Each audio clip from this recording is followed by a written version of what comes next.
자, 먼저 첫 번째로 광합성 봅시다. 금방 얘기한 것처럼 양분을 스스로 만들어서 그 양분으로 에너지로 이용을 한다라고 했는데 그 양분은 어떻게 만드는지 광합성을 통해서 한번 알아볼 건데, 자,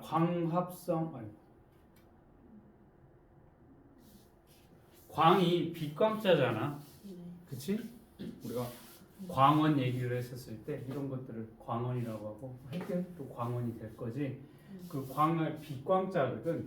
빛을 어떻게 합성한다라는 것은 어떤 물질들 모아서 이렇게 만드는 게 합성이지, 분해는 뭐 반대가 될 거지. 자, 빛을 이용을 해서 어떤 물질들을 만든다, 합성을 한다. 그래서 광합성이라고 이름을 붙였고, 자, 광합성의 정의 보면 식물이 포도당하고 산소를 만드는 과정이야. 결론은 식물이 뭘 만들어? 포도당이라고 하는 영양 물질을 만들게 된다라는 게 광합성의 목표야, 목적이야, 목적. 그런데 그냥 만들어지지 않지. 우리가 어떤 물건을 만들려고 하면 재료들이 있겠지.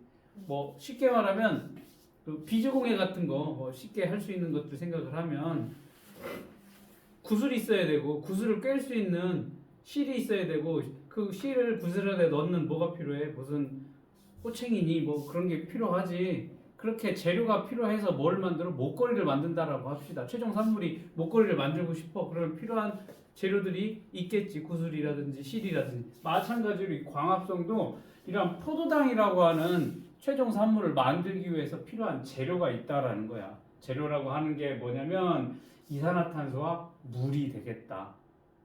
그래서 광합성이라고 하려면 재료인 물과 이산화탄소를 이용을 해서 최종 산물인 포도당을 만들게 되는데, 포도당 만들어가면서 또 뭐가 만들어지면 산소도 같이 부수적으로 만들어진다라고 보면 되겠습니다. 자, 그림으로 보면 쉬워. 자, 광합성이라는 것은 이렇게 이산화탄소와 물이 만나서 포도당하고 산소가 만들어지는데, 그때 중요한 거 여기 빛에너지가 이용이 된다라는 게 굉장히 중요합니다. 자, 어떤 에너지가 필요하다는데 그게 뭐야? 햇빛을 이용을 한다라는 겁니다. 그래서 이산화탄소와 물과 그다음에 빛 에너지를 이용해서 이렇게 양분인 포도당이라고 하는 물질과 산소가 만들어지게 됩니다.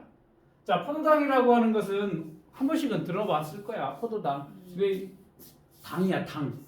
당 뭐야? 당. 우리 달달달달한 맛에 당이 있다라고 했었을 때 그 당인데, 여기 보면 당의 일종으로 생물의 에너지원으로 쓰이는 게 포도당이라고 했습니다. 그래서 저 알갱이 모양이 포도 모양처럼 생겼다라고 해서 포도당이라고 붙였고, 이 당은 뭐 단당류, 다당류 뭐 이런 것들 들어봤을 텐데, 이 포도당 같은 경우는 가장 단순한 당이라고 보면 될 거야. 이런 당 이런 당당 모이게 되면 뭐 우리가 잘 알고 있는 뭐 녹말이라고 하는 그런 다당류가 되는 것처럼 단당류인 이 포도당 가장 단순한 당이야.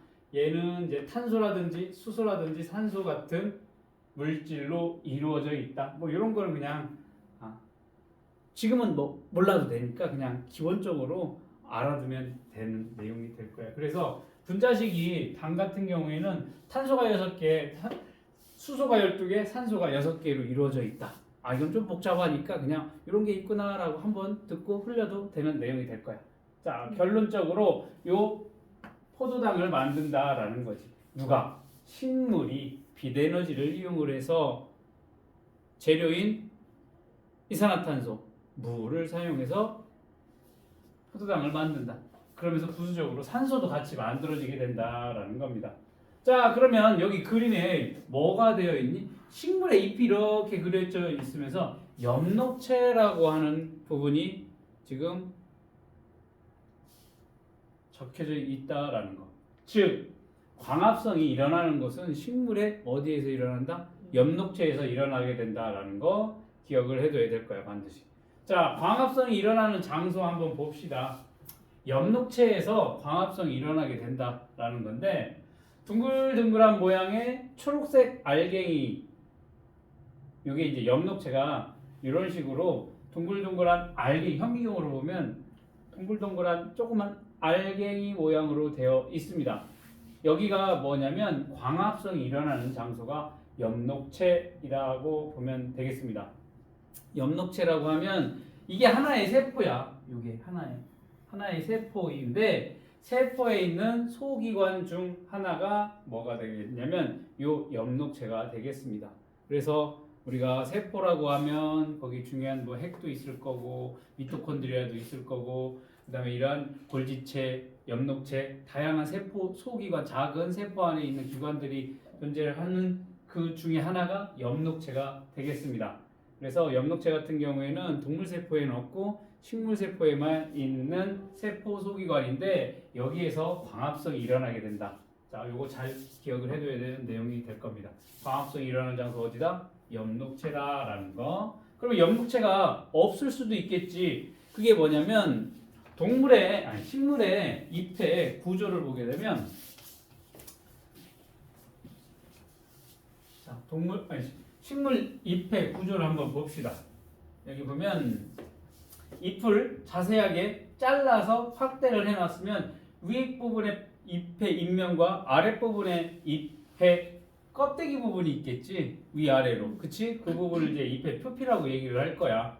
표피. 그래서 이렇게 햇볕이 닿는 부분에 이제 윗면이 될 거고 밑에 면이 될 거야. 이런 식으로 이제 잎이 달렸다라고 얘기를 하면, 그 위에 잎면과 밑에 아랫면 쪽에 이 부분을 표피 조직이라고 얘기를 할 거고, 위에도 표피 조직이 있겠지. 그러면 그 사이의 조직을 더 확대를 해서 보면 여기 세포들이 이런 식으로 나란하게 연결이 되어 있거나 아니면 듬성 이렇게 세포들이 존재하는 것을 볼 수가 있어. 그래서 이 세포들이 어떻게 돼? 이렇게 총총총총총총 연달아서 이렇게 연결이 되어 있는 게, 그 농장 가면은 소들 키우면 소가 이렇게 울타리 바깥으로 넘어가지 못하게 울타리를 쳐놓지. 그럼 울타리가 이렇게 해서 서로 연결해서 동물들이 넘어가지 않게끔 해놓은 게 울타리지. 그게 이 세포들이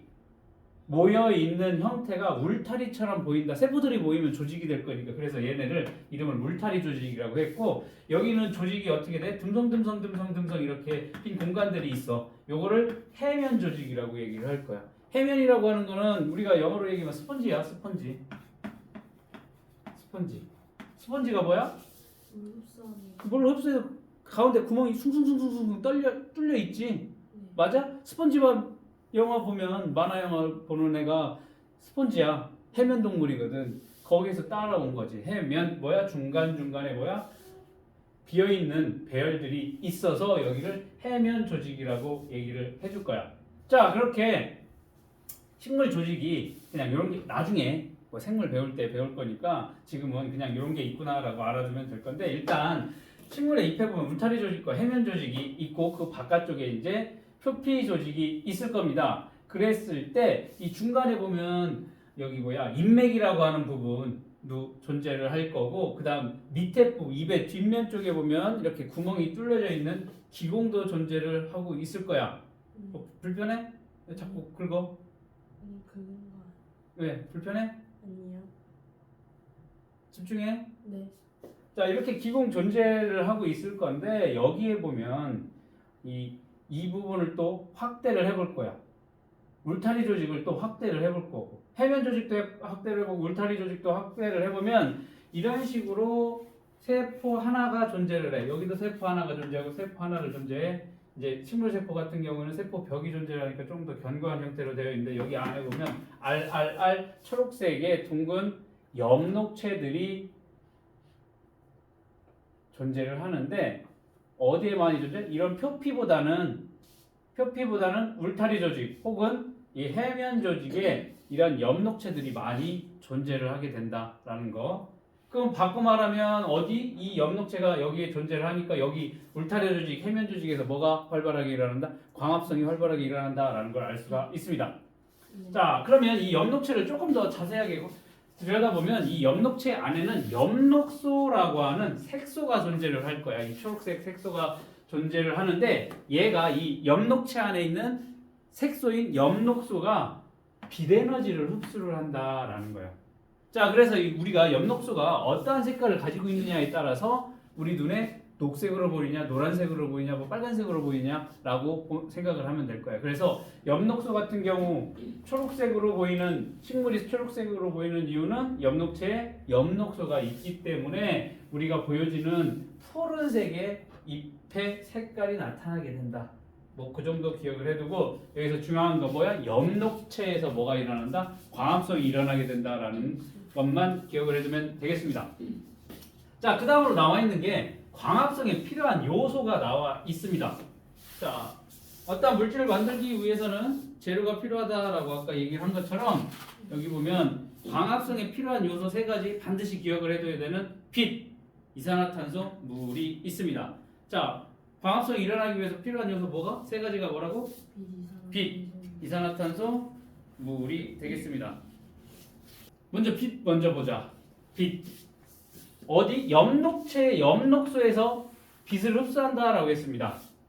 그래서 광합성이 일어날 때 화학 에너지로 전환이 되어 포도당에 저장이 된다라는 거. 포도당에 저장이 돼.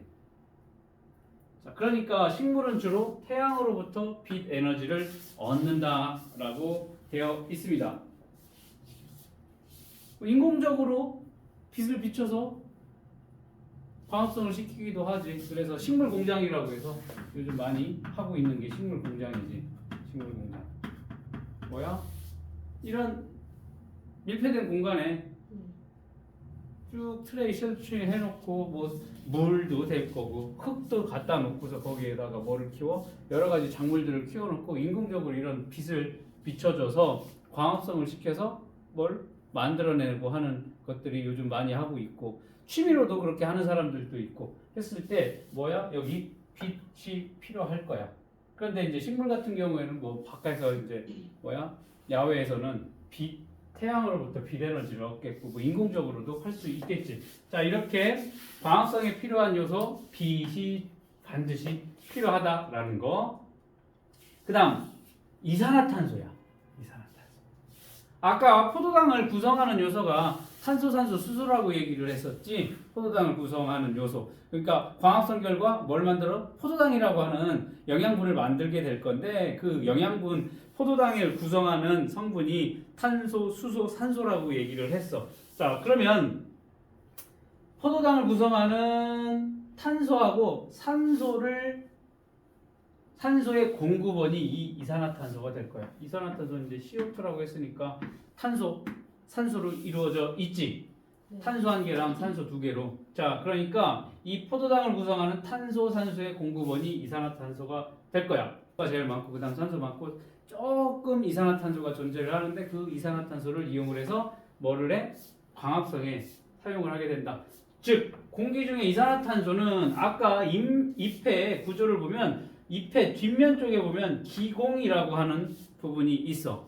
기체가 통과하는 구멍이야. 기공이.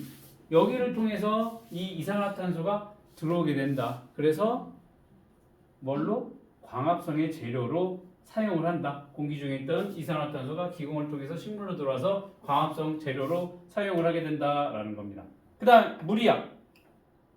물은 분자식으로 하면 H2O라고 해서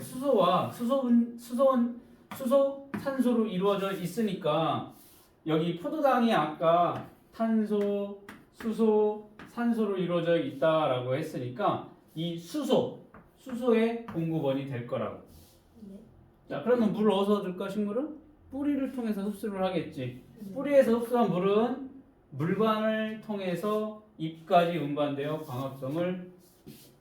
광합성이 쓰이게 된다라는 건데 식물체를 이렇게 가지를 잘라보게 되면 가운데 부분에 이제 조직을 보면 이제 물관하고 체관하고 그 가운데 이제 형성층 그렇게 세 개를 엮어서 이제 관다발이라고 배웠었을 거야 학교에서. 그랬을 때 물관은 더 안쪽에 위치를 하고 있지. 뭐 이렇게 보게 되면 이런 식으로 관다발이 형성이 됐었을 때 안쪽이 물관, 바깥쪽이 체관, 여기 형성층 존재하고 이걸 다 세 개를 엮어서 이제 관다발이라고 했을 때 물관, 체관이 존재를 하거든. 물관이 뭐야?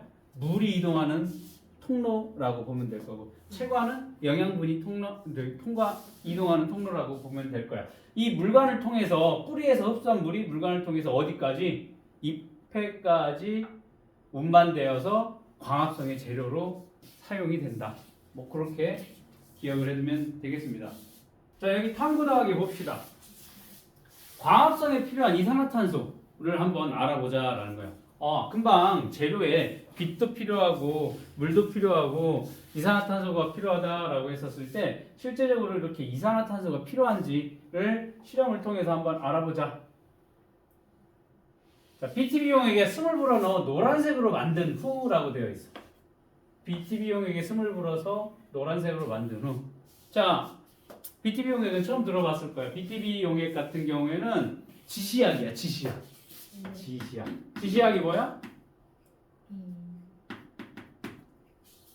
색깔을 나타내는 네. 물질이라고. 색깔. 어떠한 성분에 따라서 색이 다르게 나타나는 걸 지시약이라고 얘기를 해. 우리 잘 알고 있지? 네. 지시약과 비슷한 성분. 산성에서는 푸른색의 리트머스 종이가 붉게 보인다라는 거. 혹은 염기성에서는 붉은색 리트머스가 푸르게 바뀐다라는 거 배웠었을 거야. 지시약도 마찬가지야. 이런 용액의 액성에 따라서 색깔이 다르게 나타나는 건데 그 중에 하나 이제 BTB 용액 같은 경우에는 산성에서는 노란색을 나타내고 중성에서는 초록색, 그 다음에 염기성에서는 파란색을 나타낸다라는 거야. 이게 지시약의 BTB 용액의 특징이야. 자, 이랬을 때 산성은 뭐냐면 이산화탄소가 많다라는 거야. 네. 염기성은 이산화탄소가 적다라는 거야. 자, 그러니까 여기다가 우리가 숨을 쉬면 들어 마시면 산소가 많을 거고 내쉬면 이산화탄소가 많을 거라고. 그러니까 여기다가 BTB 용액에 넣고 숨을 하고 불어쓰면 거기에 뭐가 많아져? 이산화탄소가 많아질 거라고. 이산화탄소가 많아진다라는 얘기는 뭐가 돼? 산성이 된다. 즉 BTB 용액이 노란색으로 나타나게 된다. 그러다가 여기에 녹아져 있던 이산화탄소가 점점 줄어든다라고 하면 초록색으로 변하다가 이 이산화탄소량이 더 적어지면 무슨 색으로 변해? 파란색으로 변하게 된다라는 거야. 이게 이제 백그라운드에 이 개념이 들어가 있어야 되고, 자, 요거는 꼭 기억을 해둬야 돼. 산성, 중성, 염기성일 때 색깔이 노란색, 초록색, 파란색이다라고 하는 거, 요거는 꼭 외워둬야 돼. 요거는 어쩔 수 없이 외워둬야 돼. 이거 외우지 않고는 이제 시험이라든지 그런 것들을 문제를 풀 수가 없기 때문에 이거는 그냥 외워서 알아둬야 되는 거고, 거기에다가 이것까지 이산화탄소가 많다, 산성, 이산화탄소가 적다, 염기성이야. 뭐 산성, 염기성은 뭐 잘 알고 있니? 산성, 중성, 염기성. 중성은 뭐야? pH가 7. 그렇지. 잘 알고 있네. pH를 가지고 산성, 중성, 염기성으로 해서 이 숫자로 나타낸 거야. 1부터 14까지 나타내서 중간인 7이 중성을 나타내고 1쪽으로 갈수록 뭐야? 산성이고 이쪽으로 갈수록 염기성이지. 그랬을 때 산성, 신맛을 느끼는 그런 물질들이 이제 산성이 될 거고, 이쪽은 뭐 비누나 세제, 뭐 하수구 세정제 뭐 그런 것들이 이제 염기성이라고 볼 거고, 중성은 뭐 아주 정제가 잘 되어 있는 순수한 물 같은 경우 pH 7 정도 된다라고 해서 이렇게 pH를 가지고 산성, 중성, 염기성으로 나누게 된다. 뭐 요게 머릿속에 입력이 되어 있는 상태에서 보자라는 거예요. 그럼 BTB 용액에 숨을 불어넣어서 노란색으로 만들었다. 그럼 이산화탄소가 지금 어때? 많이 있다라는 걸 알 수가 있습니다. 그렇게 세 개를 다 ABC 세 개의 시험관에 다 숨을 불어넣어서 노란색으로 만들어놨어. 그리고 여기 B하고 C 두 개의 시험관에는 검정말을 집어넣었대. 검정말은 뭐야? 물속에서 자라고 있는 풀이야. 물풀이야. 물속에서 자라는 풀. 자, 그 다음에 얘네를 다 집어넣은 다음에 뚜껑을 다 닫을 거야. 뚜껑을 닫은 다음에 얘는 검정말 넣지 않고 얘만 검정말 두 개 다 넣은 상태에서 C는 알루미늄 박으로 알루미늄 호일로 감쌌어. 그 다음에 빛이 있는 곳에 놓은 다음 BTB용액 색깔 변화를 관찰해보자라는 거야. 자, 그랬더니 결국에는 알루미늄 호일로 씌워놓은 C의 경우에는 빛이 차단이 됐겠지. 그러고서 결과를 보자라는 거지. 그랬더니 A는 뭐 아무것도 넣지 않은 상태니까 처음부터 똑같은 노란색으로 이산화탄소가 많이 있는 상태가 될 거야. 뭐 대조군으로 비교를 하기 위해서 얘를 넣어놓은 거야. 그런데 B의 경우에는 무슨 색깔로 변했니? 파란색이 되었대. 그리고 C, 알루미늄 호일로 감싸놨던 C에도 노란색으로 나타나게 됐다라는 거야. 그랬을 때 왜 B가 파란색으로 변했냐라는 거지. 결국에는 이산화탄소가 많았는데 결국에는 이산화탄소가 적어졌다라는 걸 알 수가 있지. 네. 맞니? 그 얘기는 뭐야? 여기 B에 들어있는 물풀 검정말을 집어넣었으니까 햇볕을 비쳤어. 그러니까 뭐가 일어났어? 광합성이 일어나서 뭐를 사용한 거야? 이 안에 있는 이산화탄소를 사용을 했다라는 걸 알 수가 있습니다. 그러면서 하나 더 알 수 있는 거, A, B는 그렇게 될 거고 B하고 C하고 서로 비교를 하면 어떻게 돼? 같은 검정말을 둘 다 집어넣었는데 C의 경우에는 여전히 노란색이야. 햇빛을 받죠. 그렇지. 얘는 햇빛을 차단했으니까 햇빛을 차단했더니 광합성이 일어나지 않았다. 두 가지 사실을 알 수가 있는 거지. 첫 번째 뭐? 이산화탄소를 사용을 했구나. 광합성이. 그리고 빛이 없으면 이산화탄소가 일어나지 않는다. 빛이 없으면 광합성이 일어나지 않는다. 광합성이 일어나기 위해서는 뭐가 필요하다? 빛이 필요하다라는 것을 알 수 있는 실험이 되겠습니다. 자, 광합성이 일어나는 장소와 산물을 탐구하는 실험이 되겠습니다. 먼저 페트병 A, B에 같은 양의 물 검정말을 넣고서 빨대로 숨을 불어 넣은 후 뚜껑을 닫는다. 빨대로 불어넣고 숨을 불어넣었어. 이산화탄소 넣어줬다라는 거야. 됐어? 그 다음 PT병 B에만 어둠 상자를 씌운 다음에 둘 다 햇빛이 잘 비치는 곳에 하루 동안 놓아졌대. 그럼 A는 햇빛을 충분히 받았고 B는 차단이 된 상태라고 보면 되겠습니다. 그 다음에 A와 B를 관찰한 다음 뚜껑을 열고 향불을 넣어본다라는 거야. 그랬더니 A에서는 기포가 발생을 하고 불꽃이 커진다. 즉 이렇게 하나를 차단을 시켜 빛을 차단했었을 때는 특별한 일이 일어나지 않았는데 여기 빛을 비춰준 곳에서는 뽀글뽀글뽀글 기포도 생겼고 거기에다가 꺼져가는 향불을 집어넣었더니 갑자기 불꽃이 확 타오르다라는 것을 알 수가 있습니다.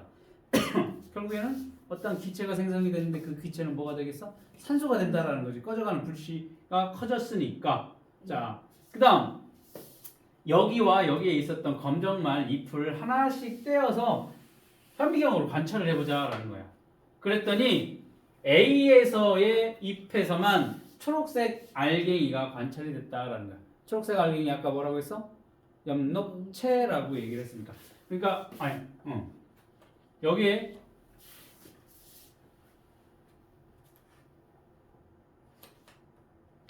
아니네. A, B라고 했으니까 뭐야? 둘 다 엽록체는 다 존재를 해. A와 B는 다 엽록체가 존재를 해. 지금 A만 나타났다, B만 나타났다 없지.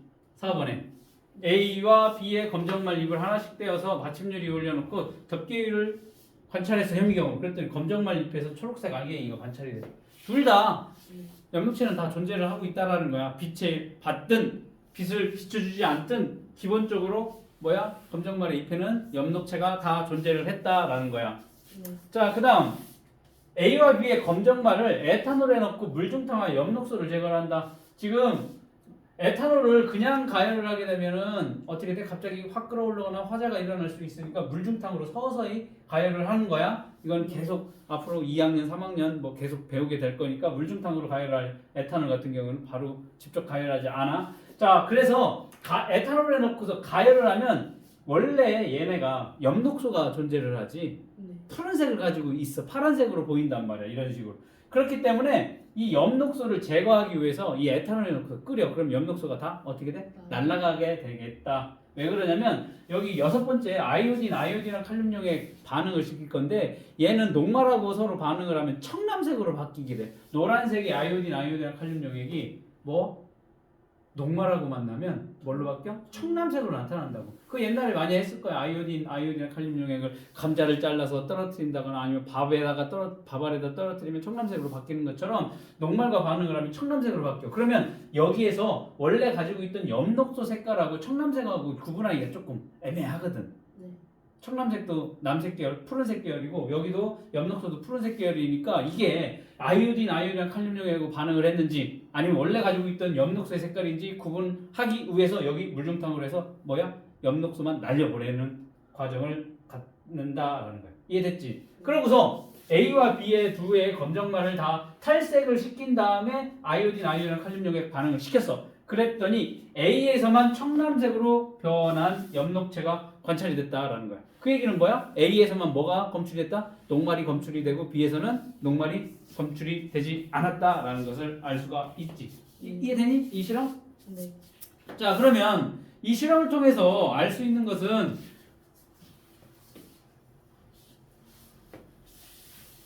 자, 결론만 잘 봅시다.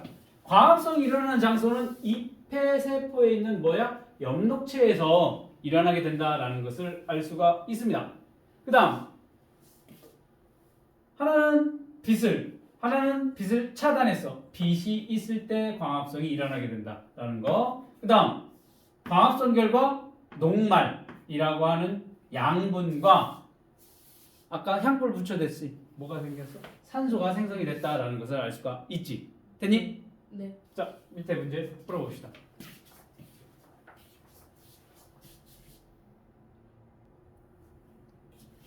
위 탐구에 대한 설명으로 옳은 것, 옳지 않은 것, 숨을 불어넣는다라는 것은 이산화탄소 공급하는 거 맞지? 맞지? 그 다음 2번, 3번 실험으로 하나는 빛에 노출했고 하나는 빛을 가렸지. 네. 광합성에 빛이 필요한지를 알아보는 거 맞는 내용이 되겠습니다. 3번 같은 경우에 광합성 결과 산소가 생성되는 것을 확인할 수 있어? 생성되는 기체에다가 갖다가 뭘 됐어? 향불 됐으니까 산소 생성되는지 여부를 확인할 수 있는 거 맞겠습니다. 과정 4에서 관찰되는 초록색 알갱이 뭐라고 했니? 엽록소이다? 틀렸지? 엽록체이다 라고 해야 됩니다. 엽록소가 아니라 엽록체야. 그 다음 과정 6에서 여기 있네. 아이오딘이랑 칼륨용액을 떨어뜨렸네. 뭐를 검출하는 거라고 했어 아까? 녹말을 검출하는 시약이야. 그러니까 틀렸어. 포도당 같은 경우에는 다음 챕터에서 배우게 될 건데 베네딕트라고 하는 용액 알지? 베네딕트. 파란색으로 된 시약인데 얘가 포도당하고 서로 만나면 가열을 해주면 젓갈색으로 색이 나타나는 시약이 베네딕트야. 포도당은 베네딕트 반항 해가지고 황적색이구나. 황적색. 황적색이 어떤 색깔이에요? 약간 이런 색깔. 거의 이거랑 섞여져 있는 색깔이라고 보면 될까. 황적색. 나중에 다음 달은 2학년 2학기 단원에서 이 내용 배우게 될 거예요. 포도당 검출하는 반응, 지방 검출하는 반응, 그 다음 탄수화물 뭐야? 단백질 검출 반응, 뭐 그런 것들 배우게 될 거니까 일단 녹말하고 아이오딘이나 칼륨 용액하고 반응을 한다라는 거 기억을 해둬야 될 거고. 자, 그림 가나는 햇빛을 받은 검정말 잎을 에탄올에 넣고 물중탕하기 전, 물중탕 후에 물중탕 전에 아이오딘이나 칼륨 용액을 떨어뜨렸는데 색깔 구분을 확연하게 하기 위해서 그렇지. 뭐야? 엽록소 제거를 해서 어떻게 색 구분이 확연하게 보여지기 위해서 물중탕을 한다. 그렇게 정리를 하면 되겠습니다. 결과적으로 아이오딘이나 칼륨 반응을 더 자세하게 관찰하기 위해서 물중탕을 하게 된다라는 거.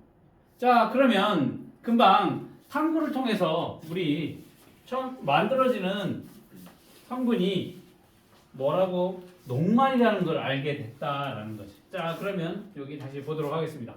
광합성으로 만들어지는 물질을 봅시다. 첫 번째로 포도당이야. 아까 녹말이라고 했어. 녹말하고 산소가 만들어지는 걸 볼 수가 있는데 포도당 산소라고 해서 먼저 포도당 볼 건데 포도당?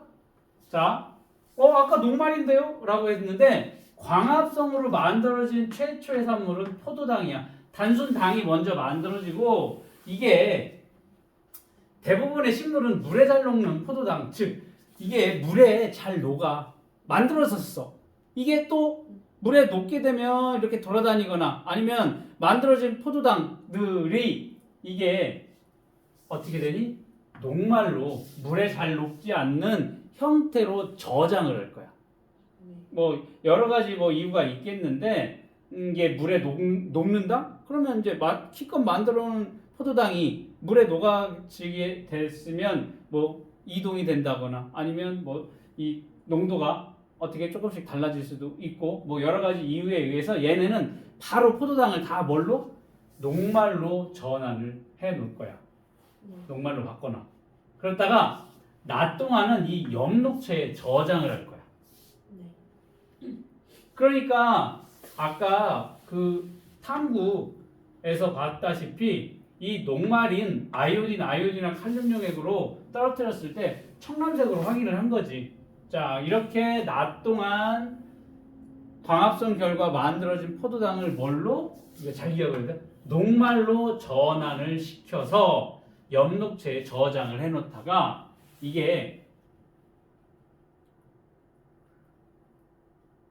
양분이잖아. 양분. 그러면 이 양분이 필요한 부분으로 보내줘야 되겠지.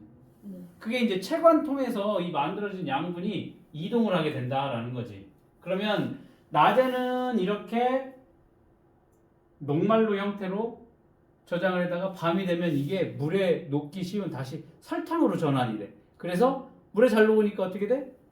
쭉쭉쭉쭉 필요한 곳으로 이동을 시켜서 필요한 곳에 보내줘서 에너지원으로 사용을 하거나 에너지원으로 사용하고도 남았어.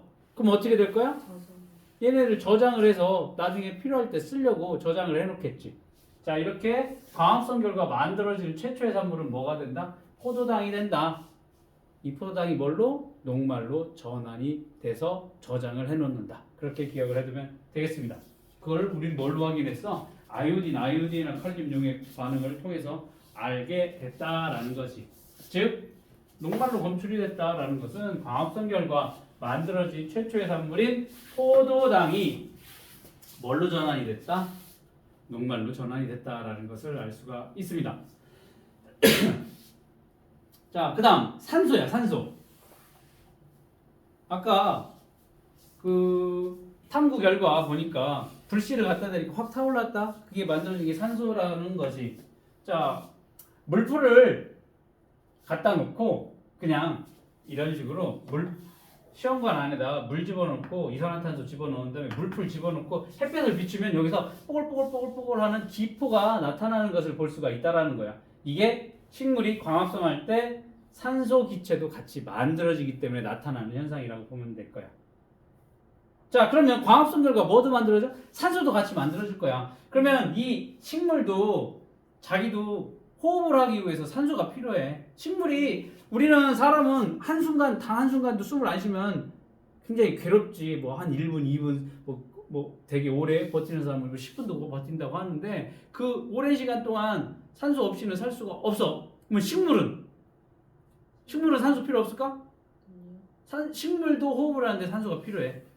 다만 이산화탄소가 필요하다는 것은 자기 광합성을 하기 위해서 이산화탄소가 필요한 거지, 재료로.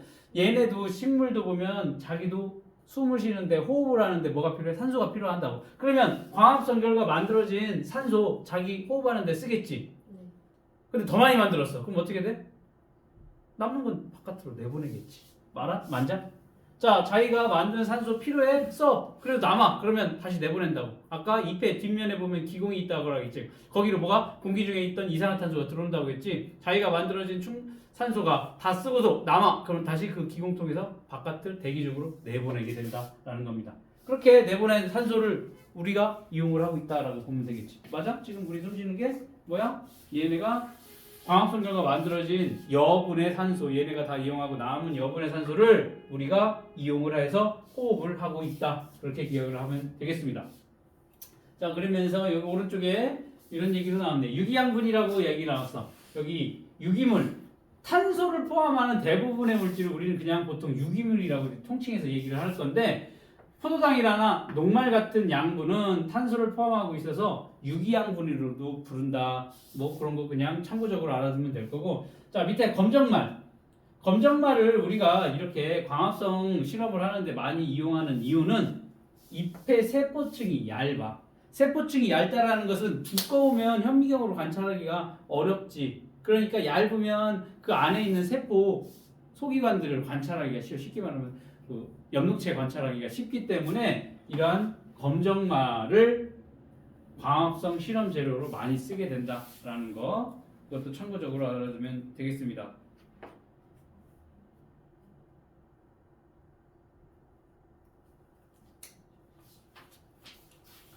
자, 금방 배운 것들을 이제 그림으로 한번 바꿔서 한번 보도록 하겠습니다. 그림으로 보면 조금 더 이해하기가 쉬울 거니까. 자, 광합성이라고 하면 재료가 물하고 이산화탄소라고 얘기를 했고, 그다음 비에너지를 이용해서 만들어진 생성물 포도당하고 산소라고 얘기를 했습니다. 그러면 여기 광합성이 필요한 물은 어디서부터 끌어와야 된다고 했어? 여기 뿌리로부터 물관을 통해서 이렇게 이동이 돼서 이 잎으로 오게 된다라는 거야. 됐니? 그 다음 또 다른 재료인 이산화탄소는 잎의 대부분 뒷면에 많이 존재하는 기공을 통해서 공기 중에 있던 이산화탄소가 이렇게 들어오게 된다. 자, 재료는 이렇게 두게 됐고, 빛은 어떻게 돼? 태양빛으로부터 받으면 되겠지. 그 결과 만들어진 포도당이 만들어지게 될 거야. 이게 이제 어떻게 되니? 바로 녹말로 전환이 돼서 엽록체에 저장을 해놓을 겁니다. 그 다음에 낮에는 이렇게 저장을 해놨다가 밤에는 물에 다시 녹기 쉬운 설탕 같은 물질을 다시 바꿔서 물에 녹으니까 다시 또 이동을 할 거야. 어디로 가? 양분이 이동하는 체관을 통해서 필요한 곳으로 보내고 저장소로 보내게 된다라는 거야. 그 다음 같이 결과 만들어진 뭐가 만들어져? 또 결과물이 하나가 산소가 될 거야. 이 산소는 자기가 호흡에 이용을 할 거야. 그러고서 남아. 그럼 기공통에서 다시 대기 중으로 내보내게 된다라는 겁니다. 이게 이제 광합성 과정 정리를 해놓은 거니까 잘 기억을 해두면 되겠습니다. 물관으로 물이 이동을 하고 체관으로 양분이 이동을 하게 된다라는 거. 자, 그러면 이런 광합성의 의 한번 보도록 하겠습니다. 광합성의 의. 양분을 만든다라는 거예요. 첫 번째, 뭘 만들어? 양분을 만들어. 자, 이렇게 물과 이산화탄소라고 하는 재료를 이용이 돼서 생물의 에너지원이 되는 포도당과 같은 양분을 합성을 한다. 이것이 광합성의 첫 번째 의의가 될 겁니다. 자, 생물이 직접 이용할 수 없는 태양 빛에너지야.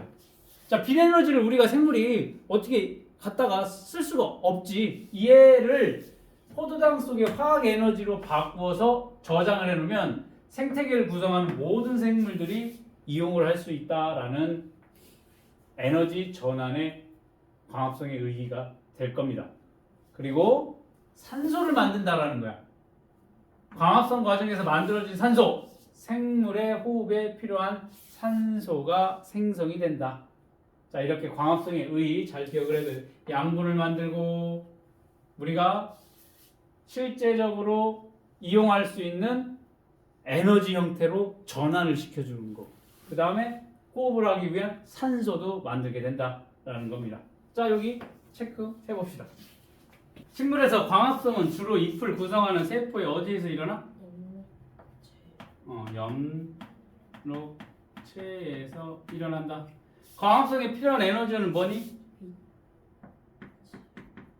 그렇지, 빛 에너지가 되겠지. 광합성에 필요한 물질, 기공을 통해서 들어오는 건 뭐니? 이산화탄소가 되겠네. 뿌리에서 흡수되는 건 뭐가 되겠어? 물이 되겠네. 광합성 결과 최초로 생성되는 산물은 뭐가 되겠니? 포도당이 만들어지게 됩니다. 그 다음 이것은 물에 녹지 않는 뭐로 전환이 된다? 녹말로 전환이 되어 낮 동안 잎에 저장이 되어 있다가 밤이 되면 다시 물에 잘 녹는 물질로 전환이 돼서 필요한 것으로 이동이 된다라고 했습니다. 광합성 결과 양분 만들어지고 또 뭐도 만들어진다? 산소 기체가 생성이 된다라는 겁니다.